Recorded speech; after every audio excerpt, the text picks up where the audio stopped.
Abang kakak, saya ada satu biji Alphard SC package warna putih. Yang ini tahun 2023. Ini condition memang tip-top lagi. Mileage rendah lagi abang kakak. Baru dalam 7,000 lebih macam tu je. Nanti saya tunjuk. Mana abang kakak yang nak mencari Alphard warna putih SC tahun 2023. Mileage dengan 7,000 lebih sahaja. Kita tengok. Yang ini dia siap datang sekali dengan JBL sound system. Jom saya tunjuk.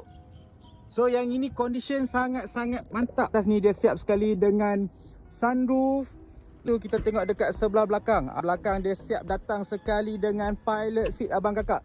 So kita menyediakan warranty selama 8 tahun unlimited mileage dan juga unlimited claim. Dan juga sekarang ni kita bagi free coating dan free tinted untuk abang kakak yang booking dengan kita. So abang kakak yang nak mencari Alphard Velfire boleh Roger AK. Assalamualaikum.